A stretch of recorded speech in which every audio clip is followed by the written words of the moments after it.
Good morning students. अब अपने पास next question बनता है कि सोप हार्ड वाटर के साथ वर्क क्यों नहीं कर पाती। सोप जो होती है वो सिर्फ और सिर्फ सॉफ्ट वाटर के साथ ही क्लीनिंग में काम कर पाती है। सोप सॉफ्ट वाटर में तो क्लीन कर सकती है बट हार्ड वाटर में क्लीनिंग नहीं कर सकती। हार्ड वाटर में ये ठीक तरीके से क्लीनिंग नहीं करती। क्यों है इसका ऐसा बिहेवियर? उसके लिए देखिए, जो सोप होती है, सोप को अगर हम हार्ड वाटर में डालते हैं तो हार्ड वाटर में जो हमने डर्टी क्लोथ डाले हुए हैं तो उसमें सोप की हेल्प से क्लीनिंग नहीं हो पाएगी। क्योंकि सीधी सी एक रीज़न आप याद रख सकते हैं कि जो हार्ड वाटर होता है उसमें कैल्शियम और मैग्नीशियम के आयन होते हैं, या तो कैल्शियम के या फिर मैग्नीशियम के आयन होते हैं। अब जैसे सोप का फॉर्मूला क्या था अपने पास, RCOONE। तो ये जो सोडियम आयन होता है इन कैल्शियम और मैग्नीशियम को डिस्प्लेस कर देता है और यहाँ पर ये फॉर्मूला बन जाता है सोप का RCOOCA, या फिर ये जो फॉर्मूला है ये हो जाता है RCOOMG। यानी कि या तो ये कैल्शियम का सॉल्ट बना लेती है सोप या फिर मैग्नीशियम का सॉल्ट बना लेती है। अब ये जो कैल्शियम और मैग्नीशियम के सॉल्ट होते हैं ये इस हार्ड वाटर में मिसेल वाली जो स्ट्रक्चर है वो नहीं बना पाते, क्योंकि ये रिएक्शन में पार्टिसिपेट नहीं करेंगे और सीधा ये जाकर के बॉटम में सेट हो जाएगी। पूरी की पूरी जो सोप होती है वो वाइट कलर का प्रिसिपिटेट बना करके बॉटम में सेट हो जाती है और यहाँ पर ना तो मिसेल बनेगा और ना ही क्लीनिंग हो पाएगी। मिसेल फॉर्मेशन भी नहीं होती और क्लीनिंग भी नहीं होती। तो इसलिए हम सोप को हार्ड वाटर के साथ यूज में नहीं ले सकते। एक बार फिर से देखिए, जो सोप होती है वो हार्ड वाटर में हम क्यों नहीं यूज में ले सकते, क्योंकि जो हार्ड वाटर होता है उसके अंदर कैल्शियम और मैग्नीशियम के आयंस होते हैं। ये कैल्शियम और मैग्नीशियम के आयन सोप मॉलिक्यूल के सोडियम आयन की वजह से डिस्प्लेस हो जाते हैं और या तो कैल्शियम का आयन बनाती है सोप, कैल्शियम का मॉलिक्यूल बना लेती है, या फिर मैग्नीशियम का मॉलिक्यूल बना लेती है। ये जो कैल्शियम और मैग्नीशियम के मॉलिक्यूल होते हैं ये हार्ड वाटर के अंदर बॉटम में सेट हो जाते हैं, यानी कि उसको हम बोलते हैं प्रिसिपिटेट। ये प्रिसिपिटेट बना लेती है और व्हाइट कलर का प्रिसिपिटेट बनाती है, बॉटम में सेट हो जाते हैं। ना तो मिसेल फॉर्मेशन होती है और ना ही क्लीनिंग की प्रोसेस कंप्लीट हो पाती है। इसलिए हम सोप को क्लीनिंग के लिए सिर्फ सॉफ्ट वाटर में यूज लेते हैं, हार्ड वाटर में हम इसको यूज में नहीं लेते। So this is the reason of using soap only with soft water, not with hard water. So student, जब हार्ड वाटर के अंदर सोप वर्क नहीं करती तब हम हार्ड वाटर के साथ क्लीनिंग के लिए सोप की जगह डिटर्जेंट वर्क करता है और इसलिए हम डिटर्जेंट को काम में लेते हैं। देखिए, how does detergent work with hard water. Detergent होता है वो हार्ड वाटर के साथ कैसे क्लीनिंग में काम आता है। जो हार्ड वाटर है उसके अंदर कैल्शियम और मैग्नीशियम के आयन होते हैं, लेकिन जैसे डिटर्जेंट का अगर हम फॉर्मूला देखें तो डिटर्जेंट के मॉलिक्यूल में ROSO3Na, यानी कि जो डिटर्जेंट होता है उसको यहाँ हम कह सकते हैं ये सोडियम एल्किल, R का मीन्स है एल्किल और SO3 का मतलब है सल्फेट, सल्फोनेट कह सकते हैं। तो ये सोडियम एल्किल सल्फोनेट आयन होते हैं, या फिर जो डिटर्जेंट होता है वो sodium alkyl benzene sulphonate ion होते हैं। ये C6H5 होता है, ये C6H5 इसको बोलेंगे हम बेंजीन। तो यहाँ से इसका फॉर्मूला याद रह जाएगा, Na को बोलेंगे सोडियम, R का मीन्स एल्किल, C6H5 को हम कहेंगे यहाँ बेंजीन और SO3 को कहेंगे सल्फोनेट। तो जो डिटर्जेंट होता है वो sodium alkyl benzene sulphonate ion, benzene sulphonate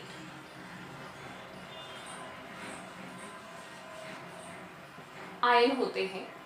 यहाँ पे देखिए ये है सोडियम एल्किल सल्फोनेट आयन, सीधा इसमें O है तो इसको हम सिर्फ सल्फोनेट कह सकते हैं, और या फिर हो सकता है sodium alkyl benzene sulphonate ion होते हैं।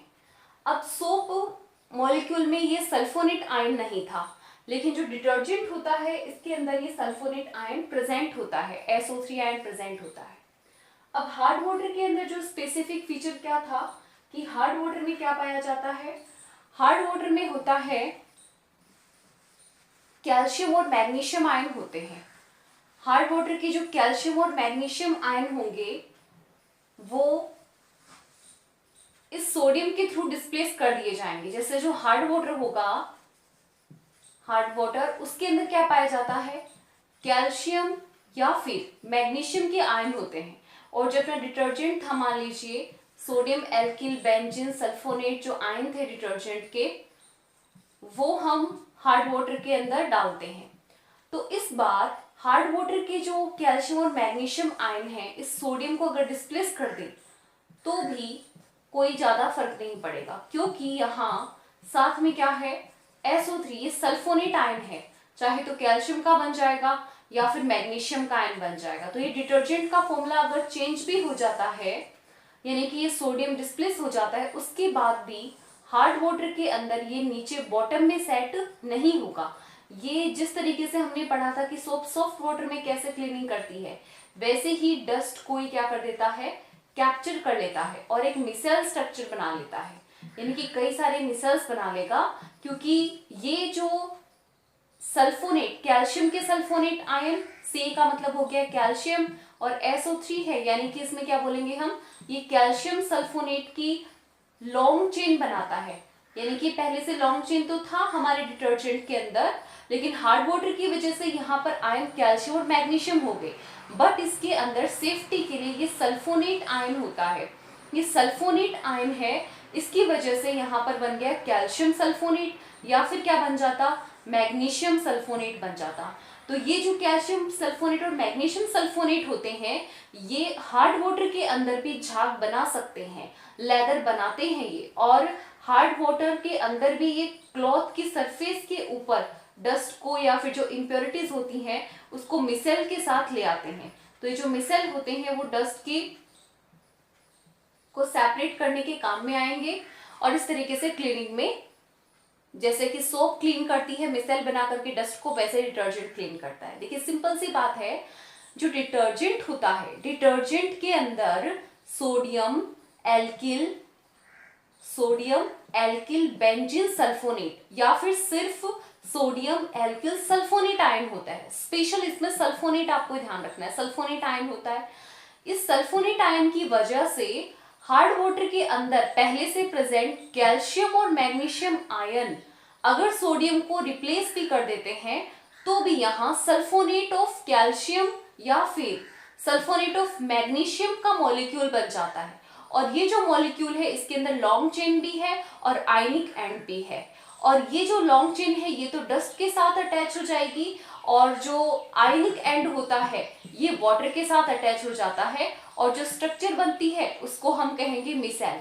मिसेल की स्ट्रक्चर बना करके ये डस्ट को अपने अंदर से सेपरेट कर सकते हैं, यानी कि जो डर्टी क्लॉथ होता है उसमें से इम्प्योरिटीज को ये सेपरेट कर सकता है। तो डिटर्जेंट जो होता है वो हार्ड वाटर में क्लीनिंग के अंदर काम में लेते हैं। डिटर्जेंट को हम सिर्फ हार्ड वाटर में ही नहीं बल्कि सॉफ्ट वाटर में भी यूज में ले सकते हैं। स्टूडेंट, डिटर्जेंट जो होता है, अब इसमें कुछ प्रॉब्लम भी आती हैं। जैसे क्या प्रॉब्लम होती है डिटर्जेंट को यूज करने से, डिटर्जेंट वाटर पॉल्यूशन का एक बहुत बड़ा कॉज हो सकता है। It can cause water pollution. अब क्वेश्चन बनता है कि कैसे ये वाटर पॉल्यूशन के लिए रिस्पॉन्सिबल है। देखिए जो बैक्टीरिया होते हैं वो ऑर्गेनिक सब्सटेंसेस को क्या कर देते हैं, डिकम्पोज कर देते हैं, और जिन चीजों को डिकम्पोज किया जा सकता है बैक्टीरिया के थ्रू उसको हम क्या बोलते हैं, बायोडिग्रेडेबल बोलते हैं, बायोडिग्रेडेबल कह सकते हैं। लेकिन जो बैक्टीरिया होते हैं वो डिटर्जेंट के जो सब्सटेंस होते हैं, डिटर्जेंट के मॉलिक्यूल होते हैं, उनको कंप्लीटली डिकम्पोज नहीं कर पाते, और इसलिए डिकम्पोज ना करने की वजह से जब ये वाटर के अंदर मिक्स होगा डिटर्जेंट तो ये नॉन बायोडिग्रेडेबल की तरह वर्क करेगा, इसलिए ये वाटर पॉल्यूशन के लिए रिस्पॉन्सिबल है। अगर हम चाहते हैं कि बैक्टीरिया को डिकम्पोज करें तो ऐसे डिटर्जेंट बनाए जाते हैं जो लेस ब्रांच्ड हो, यानी कि छोटे चेन होती है हाइड्रोकार्बन की, वो अगर यूज में ली जाएगी, less branched hydrocarbon, less branched hydrocarbon chain is used in detergent, इसको अगर हम डिटर्जेंट में यूज में लेंगे तब हम वाटर पॉल्यूशन को कम कर सकते हैं। अगर लेस ब्रांच के हाइड्रोकार्बन चेन इसमें यूज में ली जाएगी तो बैक्टीरिया उसको इजीली डिकम्पोज कर पाएंगे और ये वाटर पॉल्यूशन के लिए रिस्पॉन्सिबल नहीं होगा। लेकिन डिटर्जेंट जो होता है, देखिए इसके अंदर क्या था कि वाटर पॉल्यूशन है, वाटर पॉल्यूशन के लिए डिटर्जेंट कैसे रिस्पॉन्सिबल है, क्योंकि बैक्टीरिया इन डिटर्जेंट के मॉलिक्यूल को इजीली डिकम्पोज नहीं कर पाते, इसलिए डिटर्जेंट नॉन बायोडिग्रेडेबल हो जाता है। अब ये नॉन बायोडिग्रेडेबल हो जाएगा, जिनको डिकम्पोज कर सकता है बैक्टीरिया उसको हम बायोडिग्रेडेबल कहते हैं, लेकिन बैक्टीरिया को डिकम्पोज नहीं कर पा रहे तब हम इसे कह रहे हैं नॉन बायोडिग्रेडेबल। हम चाहते हैं कि बैक्टीरिया को डिकम्पोज कर दे और वाटर पॉल्यूशन के लिए रिस्पॉन्सिबल नहीं हो, तो उसके लिए जो डिटर्जेंट होते हैं उसके अंदर हाइड्रोकार्बन चेन होती है, वो ज्यादा ब्रांच्ड नहीं होगी, तो बैक्टीरिया उसको इजीली डिकम्पोज कर सकेंगे। तो इसीलिए इसका सॉल्यूशन है कि डिटर्जेंट के अंदर less branch hydrocarbon chain is used, so it can be easily decompose by bacteria. Next देखिए, जो डिटर्जेंट होते हैं इनकी क्वालिटी को इनहेंस करने के लिए इसके अंदर कुछ ऐसे केमिकल्स मिलाए जाते हैं जो इसकी क्वालिटी को थोड़ा इम्प्रूव करते हैं। वो कौन कौन से कंपोनेंट्स हैं जो डिटर्जेंट में यूज लिए जाते हैं? Components used in detergent to enhance its quality, इसकी क्वालिटी को, इसकी वर्किंग को इम्प्रूव करने के लिए जो यूज में लिए जाते हैं वो हैं कुछ इनऑर्गेनिक फॉस्फेट होते हैं, कुछ ये केमिकल हैं इनऑर्गेनिक फॉस्फेट इसमें यूज में लिए जाते हैं, या फिर इसके साथ साथ कुछ पर ऑक्सीबोरेट केमिकल्स होते हैं वो यूज में लिए जाते हैं, और कुछ फ्लोरोसेंट कंपाउंड भी इसमें यूज में लिए जाते हैं। तो इनकी वजह से इसकी जो क्वालिटी होती है वो इम्प्रूव हो जाती है। तो इस तरीके से जो डिटर्जेंट होता है वो क्लीनिंग के अंदर काम में लिया जाता है, और इसमें ये कुछ ऐसे सब्सटेंस हैं जो डिटर्जेंट के साथ यूज में लिए जाते हैं ताकि इसकी वर्किंग को थोड़ा और इम्प्रूव किया जा सके। तो इस तरीके से जो डिटर्जेंट होता है वो भी क्लीनिंग में काम में लिया जाता है। और ये जो होता है ये हम ज़्यादातर इसमें इनऑर्गेनिक सब्सटेंसेस यूज में लिए जाते हैं। सोप के अंदर जो सब्सटेंसेस होते हैं वो ऑर्गेनिक सब्सटेंसेस होते हैं, बट इसमें डिटर्जेंट में इनऑर्गेनिक सब्सटेंसेस ज़्यादा यूज होते हैं। सो स्टूडेंट्स, सोप के बाद जो डिटर्जेंट हम पढ़ रहे हैं, इस डिटर्जेंट में कुछ ऐसे सब्सटेंस यूज किए जाते हैं ताकि इसकी जो क्वालिटी है उसको इम्प्रूव किया जा सके। वो कौन कौन से सब्सटेंसेस हैं जो इसकी क्वालिटी को इन्हेंस कर सकते हैं? सब्सटेंसेस एडेड इन डिटर्जेंट वो आते हैं जैसे कि कुछ होते हैं इनऑर्गेनिक फॉस्फेट, इनऑर्गेनिक फॉस्फेट होते हैं वो इसमें यूज में लिए जाते हैं। इसके अलावा कुछ फ्लोरोसेंट कंपाउंड होते हैं वो भी इसमें यूज में लिए जाते हैं, और कुछ केमिकल लाइक परऑक्सीबोरेट, ऐसे केमिकल होते हैं जो डिटर्जेंट में ऐड किए जाते हैं ताकि इसकी क्वालिटी को और इन्हेंस किया जा सके, ये और ज़्यादा अच्छे तरीके से क्लीनिंग में काम आ सके। तो और हमने पहले डिस्कस कर लिया कि डिटर्जेंट को अगर ज़्यादा ब्रांच बनाया जाता है, हाइड्रोकार्बन की चेन अगर ज़्यादा ब्रांच होगी तो वो डिकम्पोज नहीं हो पाएगा, और कम ब्रांच होगी तो उसको डिकम्पोज किया जा सकता है। तो इस तरीके से हम डिटर्जेंट के बारे में पढ़ते हैं। आगे बात है कि सोप और डिटर्जेंट, आपने दोनों चीज़ें पढ़ी, तो सोप और डिटर्जेंट दोनों में डिफरेंस क्या है? सोप भी क्लीनिंग में काम आती है क्लॉथ्स की, और डिटर्जेंट भी क्लीनिंग में काम आते हैं। तो इन दोनों में डिफरेंस क्या होगा, ये अपने क्वेश्चन भी है, एक्सरसाइज क्वेश्चन में आता है, लास्ट में चैप्टर के लास्ट में जो क्वेश्चन है उनमें पूछा भी गया है कि सोप और डिटर्जेंट में क्या डिफरेंस है। तो देखिए स्टूडेंट्स, सोप क्या होती है, एक डिफरेंस देखें तो सोप का फॉर्मूला होता है RCOONA, या फिर RCOO इसकी जगह के भी हो सकता है। और इसका फॉर्मूला क्या पढ़ा आपने, ROSO3Na, या फिर इसका फॉर्मूला RC6H5SO3Na। तो और इसका फॉर्मूला क्या हो सकता है, दूसरा फॉर्मूला के भी हो सकता है इसमें। तो देखिए यहाँ पर लॉन्ग चेन ऑफ हाइड्रोकार्बन तो है, दोनों में है, लेकिन साथ में इसमें तो कार्बोक्सिलिक एंड के साथ सोडियम आयन प्रेजेंट होता है या फिर पोटेशियम आयन होता है, लेकिन इसमें स्पेशली क्या प्रेजेंट है, सोडियम आयन, और लॉन्ग चेन ऑफ हाइड्रोकार्बन के साथ इसमें सल्फोनेट आयन होते हैं। तो यही इसका डिफरेंस हो जाएगा। It has sodium ion with hydrocarbon chain, long chain of hydrocarbon, और इसके अंदर क्या है, सोडियम आयन के साथ साथ इसमें सल्फोनेट आयन होता है। It has sulphonate ions. बाकी सारा सेम हो जाएगा कि इसमें लॉन्ग चेन ऑफ हाइड्रोकार्बन के साथ साथ सल्फोनेट आयन भी प्रेजेंट होता है, इसमें सल्फोनेट आयन प्रेजेंट होता है विद लॉन्ग हाइड्रोकार्बन चेन। ठीक है। दूसरा डिफरेंस अगर हम देखें तो जो सोप होती है वो आपने पढ़ा कि सिर्फ कैसे वाटर के साथ वर्क करती है, ये सिर्फ और सिर्फ क्लीनिंग एक्शन सॉफ्ट वाटर के साथ काम आती है। मतलब ये जो क्लीनिंग का काम होती है वो सिर्फ और सिर्फ किसके साथ कर पाती है, सॉफ्ट वाटर के साथ ही ये क्लीनिंग कर पाती है। लेकिन जो डिटर्जेंट होता है वो दोनों के साथ काम कर सकता है। It can work with soft and hard water both, यानी कि ये सॉफ्ट वाटर में भी क्लीनिंग कर सकेगा और हार्ड वाटर में भी क्लीनिंग कर सकता है। उसमें से भी जो इम्प्योरिटीज होती है उनको सेपरेट कर सकता है, यानी कि दोनों में काम आएगा। लेकिन जो सोप होती है वो सिर्फ एक में ही काम आती है, सॉफ्ट वाटर में ही काम आती है। सोप जो होती है वो सोप बायोडिग्रेडेबल होती हैं, बायोडिग्रेडेबल यानी कि बैक्टीरिया इनको इजीली डिकम्पोज कर सकते हैं। लेकिन जो डिटर्जेंट होते हैं वो इतने ज़्यादा बायोडिग्रेडेबल नहीं होते। These are not too biodegradable.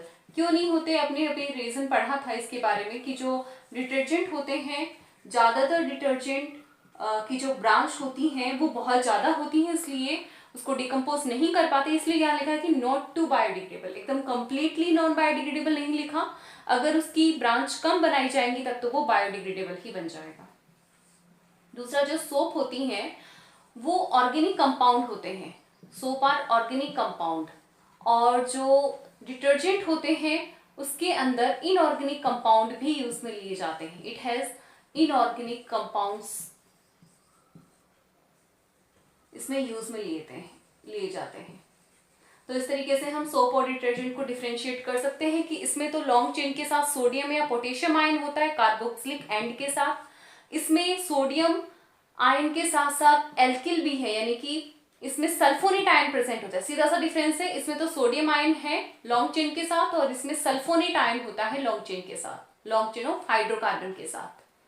Soap सिर्फ सॉफ्ट वाटर में काम करती है, डिटर्जेंट सॉफ्ट वाटर में भी काम करता है, as well as hard water के अंदर भी क्लीनिंग कर सकता है। ये जो सोप होती है ये बायोडिग्रेडेबल नेचर की होती है, बैक्टीरिया डिकम्पोज कर सकते हैं, लेकिन ये नॉन बायोडिग्रेडेबल का होता है। कुछ एक होते हैं जो बायोडिग्रेडेबल भी होते हैं, इसलिए हमने लिखा है कि नॉट टू बायोडिग्रेडेबल। सोप होती है उसमें ऑर्गेनिक कंपाउंड यूज होते हैं और इसके अंदर इनऑर्गेनिक कंपाउंड भी यूज किए जा सकते हैं। और भी बना सकते हैं हम इसी से रिलेटेड की सोप होती है वो सॉफ्ट वाटर के अंदर प्रिसिपिटेट बना लेती है, लेकिन डिटर्जेंट होता है वो प्रिसिपिटेट नहीं बनाता। तो इसी को हम और एक्सप्लेन कर सकते हैं, बट इतना भी इनफ है। सोप और डिटर्जेंट को इस तरीके से हम डिफरेंशिएट कर सकते हैं।